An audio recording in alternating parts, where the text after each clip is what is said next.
안녕하세요. 순금초대 유재구입니다. 오늘은 6월 8일 일요일이면서 3일간의 연휴 마지막 날입니다. 태풍이 조만간 1호 태풍이 발생해서 올라온다고 하는데요. 준비를 잘 해서 피해가 없기를 바랍니다. 요즘에 한국 정치 경제 상황을 보면서 세계사 속에서 한국이 어떻게 왔는가, 이런 부분을 또 되새겨 보게 됩니다. 구한말 대원군의 폐쇄 정책이 있었죠. 국수주의. 그러다 보니까 개방이 늦었고, 발달된 외국의 문화, 문물이 늦게 들어오는 그런 결과를 낳았습니다. 그러다 보니까 이시왕조를 중심으로 구한말에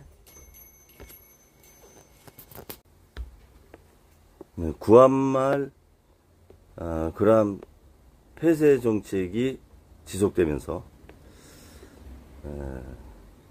조선을 중심으로 한 대한제국이죠. 대한제국을 중심으로 한 러시아, 청나라, 일본 메이지 왕조, 그리고 미국, 영국, 그런 세계 각지의 나라들의 위험에 노출됐고, 그러한 지리적인 위기, 지리적인 어떤 위협, 이런 것들이 현재까지 이어지고 있다고 봅니다. 역시 세계사의 흐름을 대한제국 말기에 있었던 고종이라든가 순종, 그리고 그 내각의 대신들이 지혜롭지 못했다. 그러한 구한말의 적극적인 변화가 되지 못한 그러한 그림자가 저는 100년이 넘은 지금도 드리워져 있다, 이런 생각이 듭니다. 그 후에 독일하고 일본이 제국주의를 꿈꾸고 2차 대전이 있었고, 결국은 패전국이 됐죠. 한국은 1919년 3.1운동을 계기로 임시정부가 출범을 했고, 정통성과 정체성을 갖고 대한민국이라는 세계사의 새로운 국가로서 자리매김을 제국을 이어받아 하게 됩니다. 2차 세계대전이 연합국의 승리가 되면서 해방이 됐고 독립이 됐고,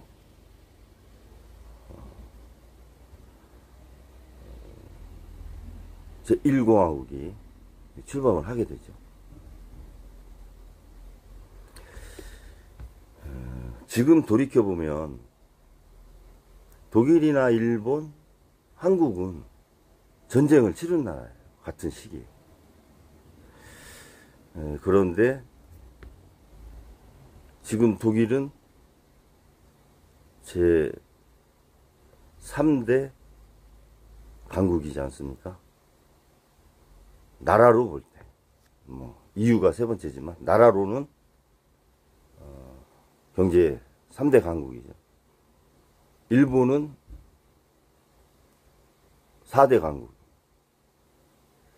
물론 캘리포니아주의 GDP 면에서는 떨어졌는데 나라로 따지면 4대 강국이 돼 있고, 한국은 경제 13위 강국으로 돼 있습니다.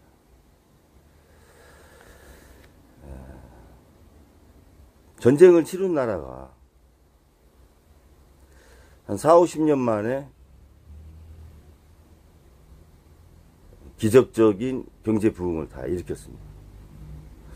그것은 독일과 일본 같은 경우는 패전에 대한 배상 책임을 면제해 주거나 자유롭게 해준 부분이 있어요.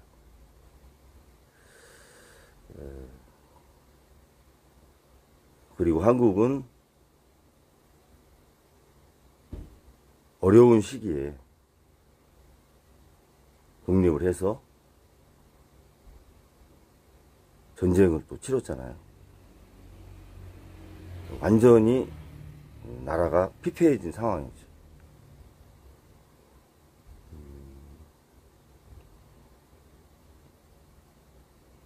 산업화의 의지를 갖고 있는 지도자가 나타나서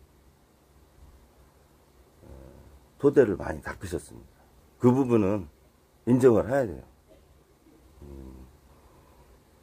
18년이라고 하는 독재를 한 부분은 비판을 받아야 되지만, 국가 중심의 경제발전, 후진국이 할 수 있는 경제성장의 모델일 수밖에 없습니다.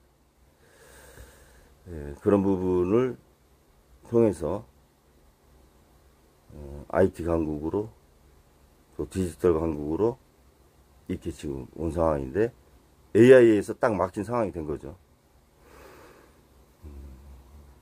그러다 보니까 독일이나 일본은 패전에 대한 배상금의 면책을 받았음에도 불구하고 독일은 마샬 계획으로 미국의 전폭적인 경제 지원을 받게 되죠. 일본은 한국전쟁을 통해서 경제 재도약의 토대를 또 닦습니다.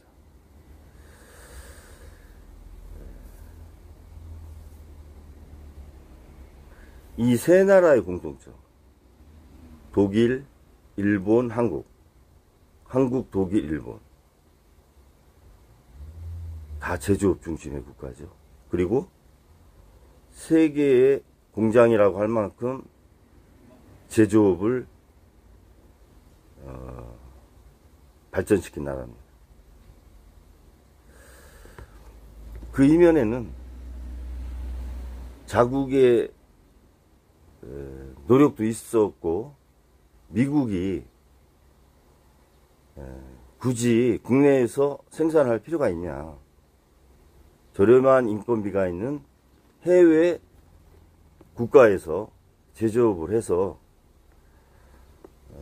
갖다 쓰고 수출도 하면 되지 않느냐, 이런 마인드가 자본가들 사이에 편교에 있었죠.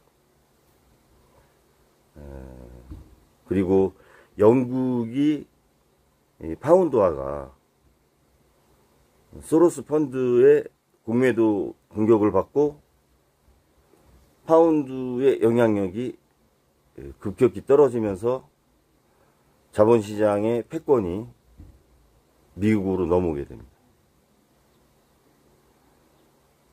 그러면서 본격적인 자본시장의 패권, 달러를 중심으로 한 자본시장의 패권을 미국이 발전시키게 되는 거죠.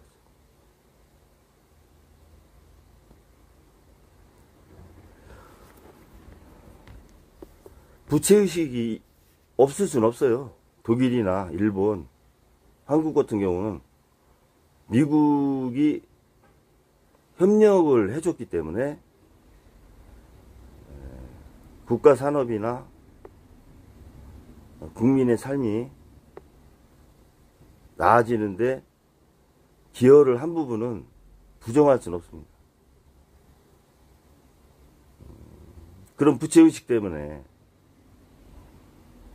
여러 가지 이념적이나 경제적인 현안이 대두됐을 때 미국의 편에 서게 되고 미국이 요구하는 정책에 따를 수밖에 없는 부분이 있죠. 부채의식이 있어서. 대표적인 게 일본이 1985년 프라자 합의가 대표적인 거죠. 진주만 공습, 그리고 패전에 대한 배상 책임 면제, 이런 것들에 대한 부채의식이 있으니까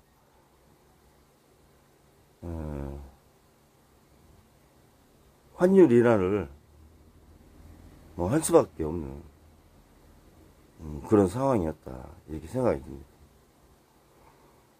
한국도 동맹, 혈맹이라고 관계를 규정하고 협력을 해나가지만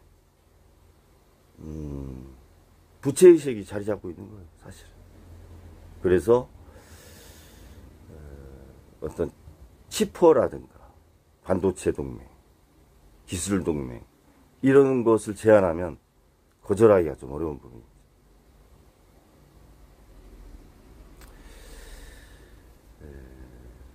일본이 그러한 부채의식에서 벗어나려고 아베 전 총리가 있었을 때 먼저 치고 나온 전략이죠.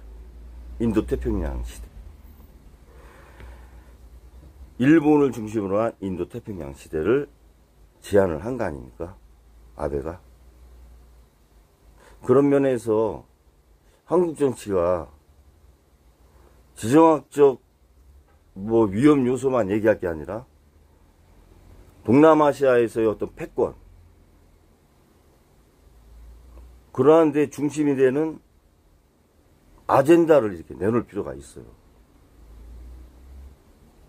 한반도 운전자론, 그것도 하나가 될 수는 있는데 좀 더 넓은 의미에서의 주도적인 그런 아젠다를 내놓고 그것을 미국이 받아들였을 때 한국의 위상은 좀 더 높아질 수 있고 미국과의 거래나 외교안보 면에서 우위에 있는 입장에서 협상을 할 수가 있는 거다. 그런 생각을 해보게 됩니다.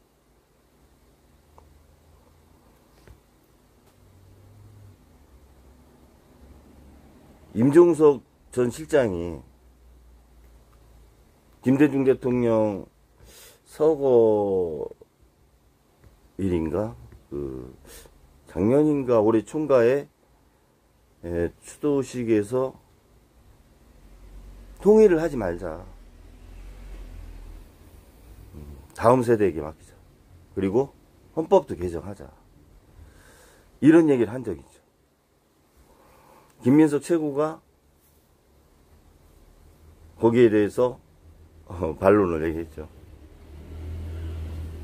그것은 옳지 않다. 지속적인 노력을 해야 된다. 이렇게 반론을 제기했는데 저는 임종석 전 비서실장이 왜 그런 말을 했는가, 그것을 한번 이렇게 생각을 해보게 돼요. 요즘 흔히 유시민 전 장관이 얘기하는 내재적 접근, 그 사람의 입장에서 생각해보는, 그렇게 하고 그 말 자체도 저는 사실 기분 나쁘거든요. 상대를 일단 싹 접고 들어가서 교감하는 형태의 언어잖아요, 그 말 자체가.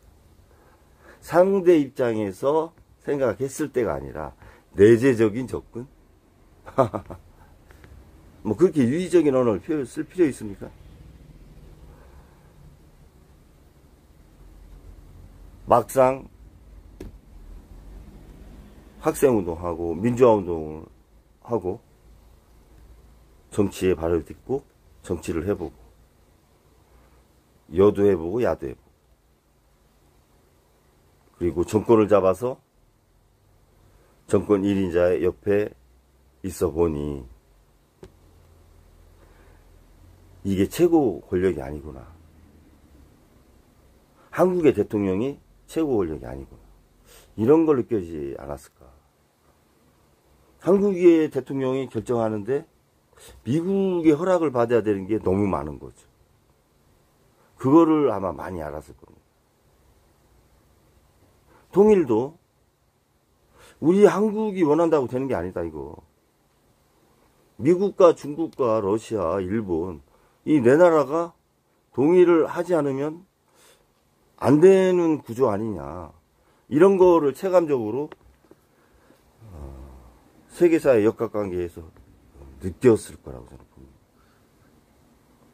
통일을 했을 때 미국, 중국, 러시아, 일본이 이득이 됐을 때 통일이 될 수 있죠. 현실적으로. 통일이 됐는데 일본, 중국, 미국, 러시아에 실익이 없으면 각 나라 반대할 겁니다. 그게 실용주의인 거죠. 그 나라 입장에서 봤을 때. 권력의 한계를 봤다. 저는 임성석 실장이 그런 생각을 또 하지 않았나 생각이 들고, 한편으론 권력의 무상함이죠. 한 시대에 권력의 중심에 있을 때와 이제 그 밖에 나가서 아웃사이더는 아니지만 전 정권의 인사로서 있을 때 잊혀져 가는 거.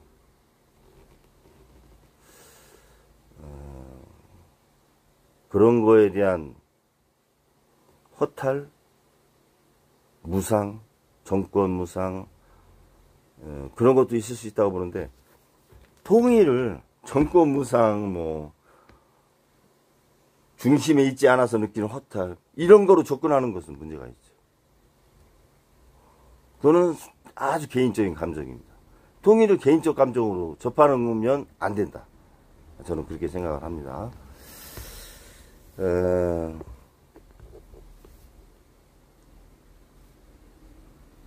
문민정부가 출범을 했죠. 그러면서 보수에서 뉴라이트가 싹을 또 피우게 됐고요. 또 광화문 태극기라고 하는 개정일치 같은 그런 공동체도 출연을 합니다. 근데 저는 뉴라이트가 하나의 이념이라고 생각 안 해요. 그냥 일부 집단의 그냥 생각, 이렇게 얘기하고 싶습니다. 왜냐하면 국가나 국민이라고 하는 공동체의 발전과 이익을 우선하지 않고 그들 집단의 이기적인 이익, 기득권의 이익, 그런 걸 추구한다는 거죠. 그리고 역사를, 정통성, 정체성을 왜곡을 하는 겁니다. 헌법에 기재되어 있는 것을. 그것이 이념일까요? 전 이념이라고 표현하고 싶지 않습니다. 어떤 정치라고 하는 생태계에서 배제되거나 소련 붕괴 이후에 갈 곳 없는 이념의 방랑자들이 만들어낸 돌연변이 생각이다. 이런 생각합니다. 광화문 태극기가 저는 보수를 대표한다고 생각 안 해요. 일부 집단의 생각이고 또 이기적인 생각이라는 거죠. 포용력이 없어요. 극단으로 치닫기 때문에. 그런 면에서 국가를 통치할 수 있는 그런 공동체의 성격으로서는 맞지 않다. 이런 생각을 하는 거죠. 결국은 집단 이기주의. 그 이상 이하도 아니다. 그렇게 생각합니다. 그래서 한국의 보수는 새롭게 태어나야 된다. 이념을 재정립하고 리버럴의 가치, 권력과 지배에서 자유로 리버럴의 가치로 새롭게 태어나는 보수. 저는 그런 걸 기대를 해봅니다. 그러기 위해선 사람이 바뀌어야 되고 생각도 바뀌어야 돼요. 그리고 정통성, 정체성, 국가 간 이것이 국민들이, 다수의 국민들이 지지를 해줘야 되는 겁니다. 보수는 그 부분부터 정리가 새롭게 돼야 돼요. 그렇지 않은 상태에서의 국회 활동을 하면 아무 의미 없다. 저는 그런 생각합니다.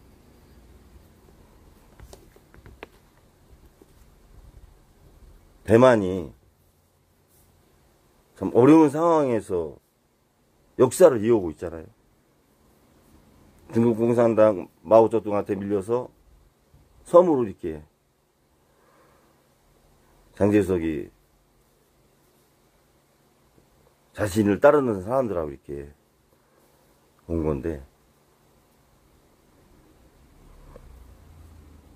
대만은 핵이 없잖아요. 그래도 비군사적인 핵이 있잖아요. TSMC. 그래서 지킬 수 있는 겁니다. 상당히 중요한 걸 시사하는 거죠. 지금 머스크가 속된 말로 트럼프하고 맞짱 한번 떠보자고 뭐 이런 식 아니에요. 맞짱 뜰 급은 아니죠. 왜냐하면 트럼프의 말 한마디로 전 세계 증시가 일경이 빠졌어요. 하루에. 머스크가 트럼프에 반대하는 뭐 감세나 또 트럼프의 약점, 과거의 파일이 어디에 있다, 선 관련된다든가 비리, 그거를 다 봤을 거 아닙니까? 도지 있으면서 정부 효율부 그거를 알고 있죠. 약점을. 그거를 일부 노출하면서 갈등이 생기면서 어제 그저께인가 14포인트 빠졌어요. 그때 18포인트까지 빠졌었습니다. 14.5%인가로 끝났는데 그날 하루 빠진 게 206조예요. 그러니까 머스크의 영향력은 하루에 206조를 빠질 수 있는 영향력이죠. 머스크가 한 350조 갖고 있나요? 자기 재산이? 트럼프는 일경을 빠뜨릴 수 있는 사람이야. 일경. 머스크가 하루에 206조면 50배를 더 영향력이 있는 사람이야. 그러니까 다툰다는 의미가 없는 거죠. 사실은. 단지 트럼프의 약점을 갖고 있는 파일이 과연 머스크가 트럼프하고 일전을 벌일 수 있는 X파일이 될 수 있느냐. 트럼프는 뭐 약점 많이 노출됐잖아요. 뭐 이렇게 녹취록도 다 나오고. 제 생각엔 트럼프 열라면 열어라. 맘대로 해라. 이렇게 하지 않겠습니까? 딜 안 할 것 같은데. 네. 푸틴은 이 와중에 중국이 시진핑이 리더십에 약간 문제가 있으니까 벨라루스 대통령을 가족적인 차원에서 방문하게 해서 혹시 망명을 권유하는 거 아닌가 이런 생각도 들고, 오늘 보니까 머스크도 망명하면 도와주겠다 뭐 이런 제의까지 한 것 같아요. 이 참 세계가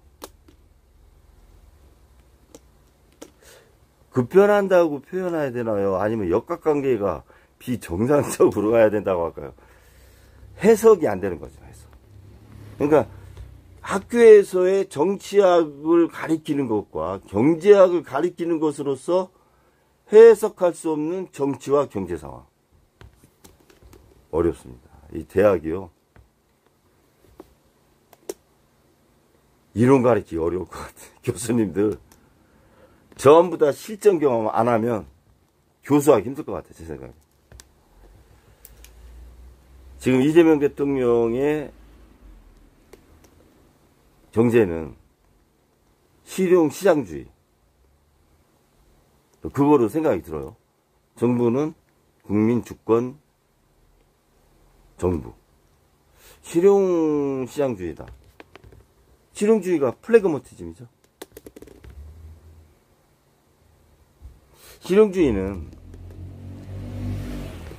생각을 하면 행동을 하잖아요. 거기서 그치면 안 된다. 그 행동이 공동체의 결과로서 어떠한 유용성을 주느냐. 그거를 규명을 하려고 하는 거죠. 공동체에 유용성이 있을 때 실용적이다. 실용이라는 말이 사전적 의미로 쓸모있는 그런 거 아니에요. 쓸모있는 것, 명사니까. 그러기 위해서는 경험이 필요한 겁니다. 절차와 과정. 실용은 생각만으로는 안 된다. 논리가 생각에서 그쳐서는 안 된다는 걸 얘기를 하는 거죠. 실제 삶에서 어떻게 나타나는가에 대한 결과, 그리고 그 결과가 실용적이냐, 쓸모 있느냐, 그것까지 확인을 하는 겁니다. 그래서 탁상에서의 어떤 가설, 그런 거를 배제하죠. 가설만 내세우지 마라. 실제 검증을 했느냐, 그 이론이. 그걸 굉장히 중요하게 생각하지 않습니다. 실천적 과정을 겪어서 어떠한 문제 해결 능력을 갖고 있느냐, 그 이론이. 그랬을 때 실용적이다. 이제 그렇게 보는 거죠.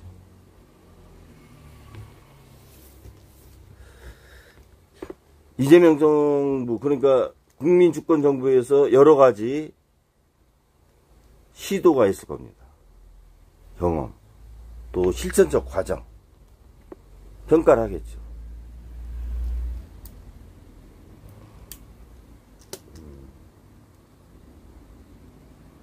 사실 국민은 항상 그 임상실험 대상자가 돼요. 보면 제가 조금 부정적으로 이렇게 말씀을 드리는데,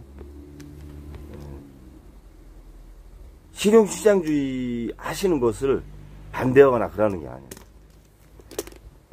윤 정권 때 2,000명 의대 증원 뭐 이렇게 해가지고 국민의 보건을, 생명을 담보로 실험하지 않았습니까? 임상실험. 그래서 자신의 의지와 관계없이 돌아가신 분이 10,000명이 넘는다고 하잖아요.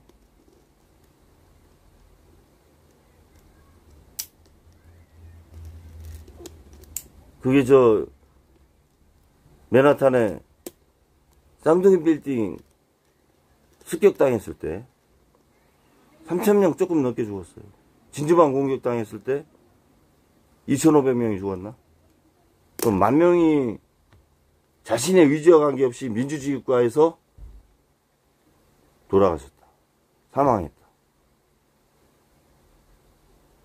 이걸 어떻게 해석해야 됩니까? 인권이 있는 나라예요, 우리나라가? 민주주의입니까?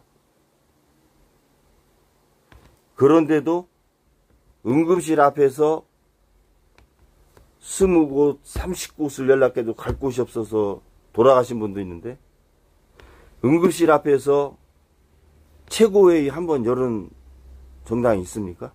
제가 몇 번 얘기했었거든요. 응급실 앞에서 최고위원 회의 해라. 현장을 보고.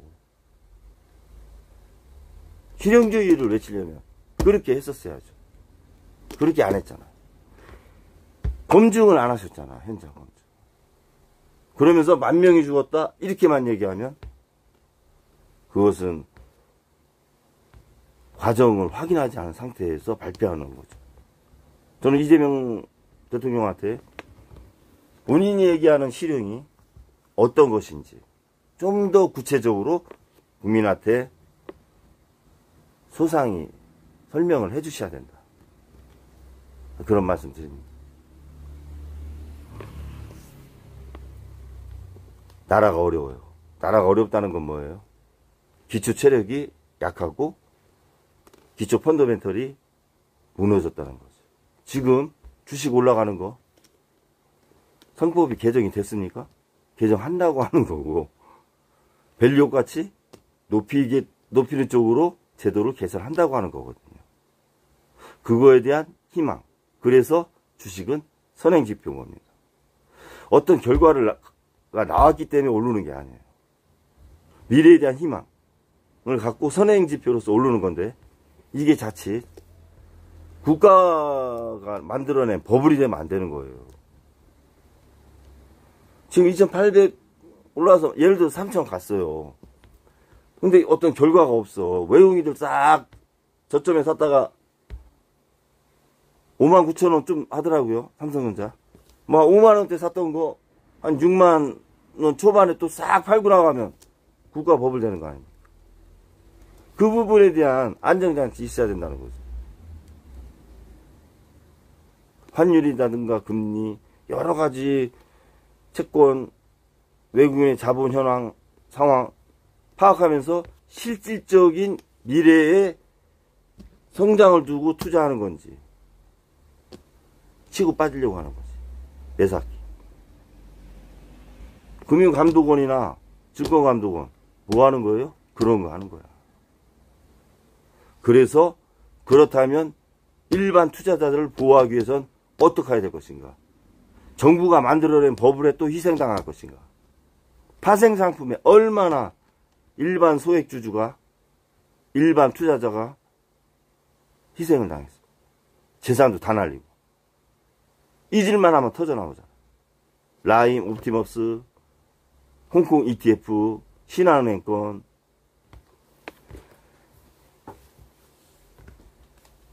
일론 머스크도 미국 정부, 미국의 정치가 만들어낸 파생 상품이에요. 미국 정치. 명태균, 한국 보수 정치가 만들어낸 파생 상품이다. 그런데 지팡이 짚고 법원에 어깨 딱 벌리고 그렇게 가는 모습, 국민들한테 보여줄 수 있다는 게 저는 과연 이게 민주주의냐. 당당해요. 왜? 캐비넷이 많다 보니까. 우리나라는 캐비넷 국가야. 이 캐비넷 청산하지 않으면 어떤 권력도 자기가 실천하려고 하는 국정을 펴나갈 수 있어요.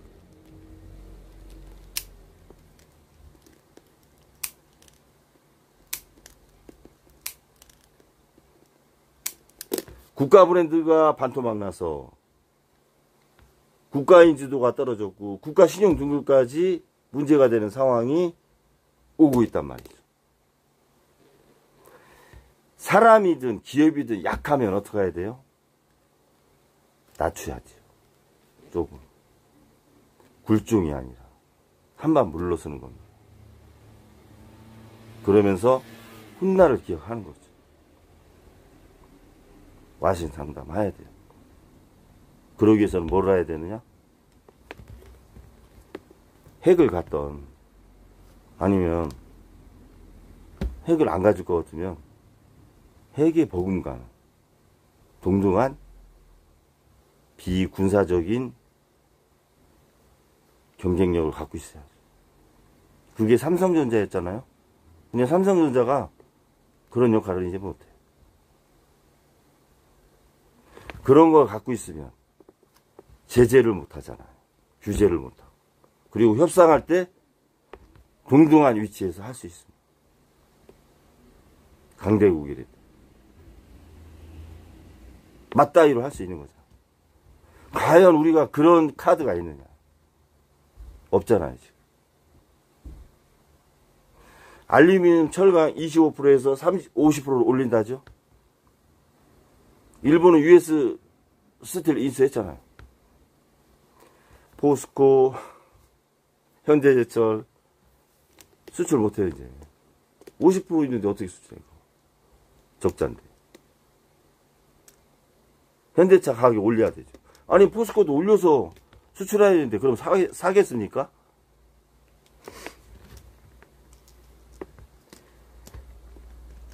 우리가 세계사에서 함부로 휘둘리지 않는 국가, 제재받지 않는 국가, 규제받지 않는 국가, 지리적, 지정학적 리스크가 없는 국가가 되기 위해서는 핵을 갖던 아니면 비군사적인 핵,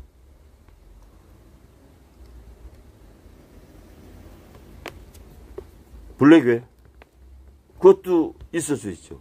그러나 그것은 시간이 지나면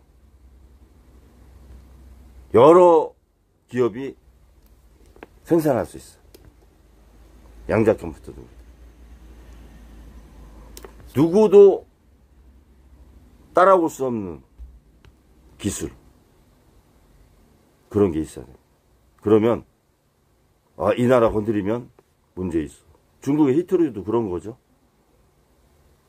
히토류 앞으로 2달 수출을 안 하면 중국이, 미국이 비행기도 못 만들어요. 또 군사 장비 자체도 다 멈추고 문제가 좀 있죠.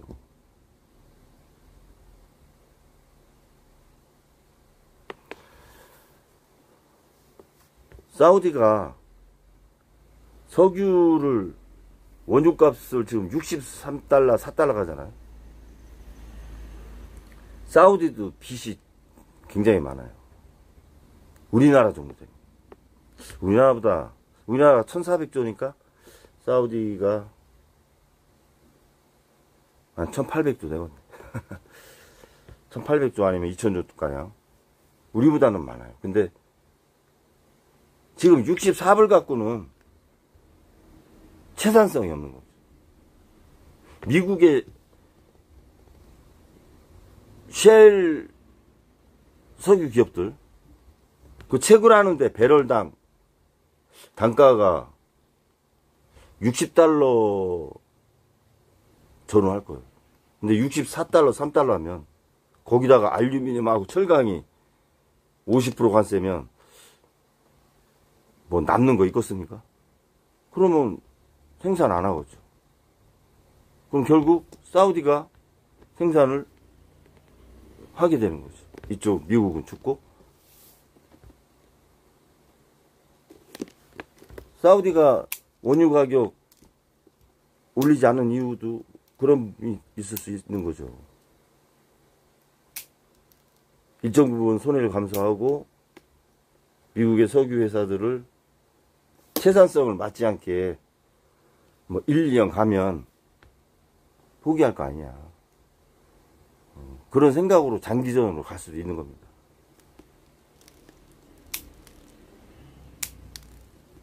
그러한 로드맵, 이런 것들이 좀 필요하지 않아요.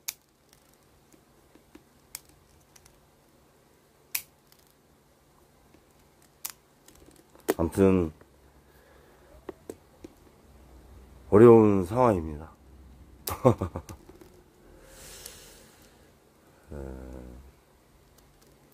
일부 보수 진영에서 이재명 대통령의 방북 대납 비용의 공범으로 문제가 됐을 때 사법부에서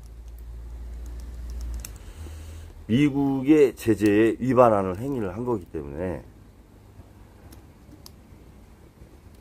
국제 문제화가 될 수 있다. 이런 언급도 있어요.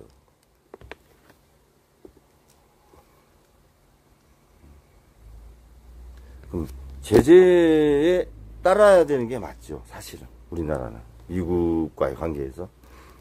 근데 그것을 어떻게 보면 이제 판결에 따라서 어겼다는 판결이 나면 문제를 삼을 수도 있어요. 그러니까 그러한 부분들도 잘 해결되길 바랍니다. 윤 정권 말레이시아 세관 밀수 의혹 있죠. 그게 얼마나치예요? 500만 명이 뭐 맞을 수 있는 거? 금액도 역대 최대라고 하지 않습니까? 미국 마약 단속국에서 그거 조사할 수 있어요. 지금 조사하지 않잖아. 윤석열 정권의 마약 단속 미립국 의혹이 있는 사람들은 미국에서는 다 수사 대상이 될 수 있어. 마약 미립국 깼다고 해서 다른 나라 대통령 그냥 잡아오는 나라가 미국 아니에요. 실제 그런 사건이 있어.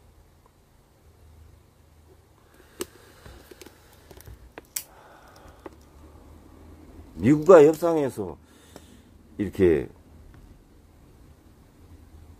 의뢰 위치에, 그렇지 않아도 의뢰 위치에 있는데 부채의식이 아주 청산이 안 돼서 정권마다 일부 좀 약점이라기보다는 상황이 좀 그렇게 됐을 때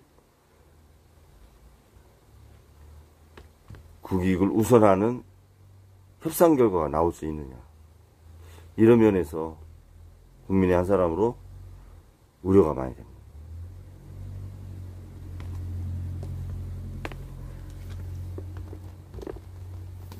실용을 잘 생각하신다니까.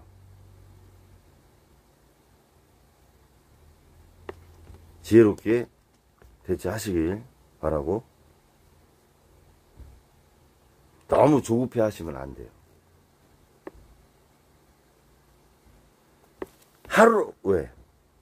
한 달치를 하루에 다 할 수는 없어요. 일주일에 할 수 있어요. 국정과제에 대한 수행 능력 평가, 국민이 바라보는 정권의 평가, 그거에 너무 막 이렇게 힘들어하지 마시라니까.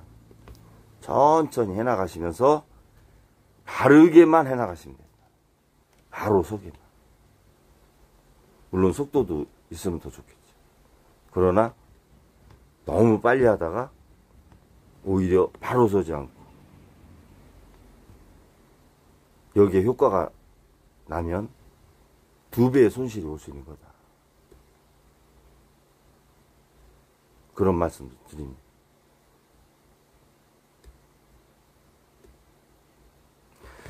어제 이재명 대통령이 민주당 지도부하고 만찬을 했어요. 제가 쇼츠를 하나 올린 게 있는데 거기서 뭐라고 올렸냐면, 자신의 인색하고 국민에 관대하면 민족이 하나 되고,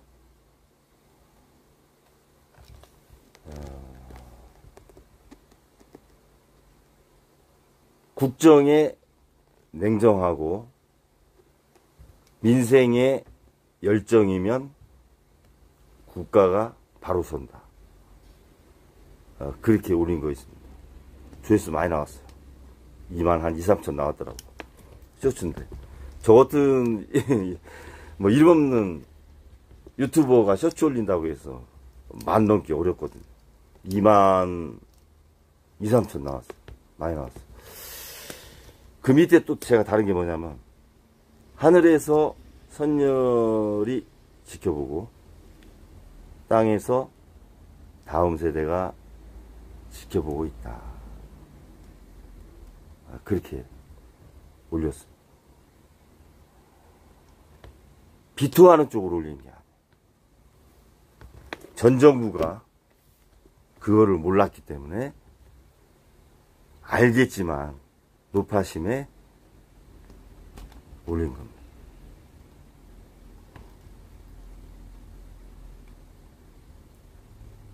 참고되면 참고하시고, 다시 말씀드리지만 너무 조급하게 하지 말고 바로 가는 게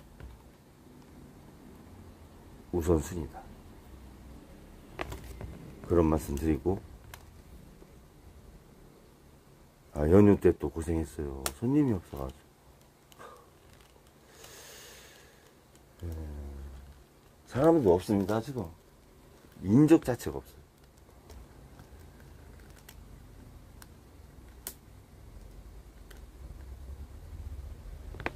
이런 쇼츠도 제가 올렸는데, 소비는 수출이다. 국민의 건전한 소비는 기업의 수출과 같은 효과를 나타냅니다. 그런 쇼츠도 맞는 얘기입니다. 국민의 건전하고 생산적인 소비는 수출하고 똑같은 효과가 나타나요. 그래서 국민 여러분들도 소비가 국가 경제를 살리는 모닥 부리면서 마중물이 들지. 물이나 안 나왔을 때 그 한 바가지의 물. 그래서 펌프로 물이 나오게 할 수 있죠. 자신의 한 행위의 소비가 국가와 지역 경제를, 국민의 민생을 살릴 수 있다. 마중물이다. 이런 생각 가지셔도 돼요. 낭비하라고 하시는 게 아닙니다. 생산적이고 건전한 소비를 말씀드립니다. 소비자와 최전방에 있는 소매업을 하는 사람으로서 현장에서 느끼는 그런 말씀입니다. 이제 연휴가 3일 연휴가 지나는데요. 다음 주를 준비하시는 남은 연휴 되시기 바라면서 방송을 마치겠습니다. 감사합니다.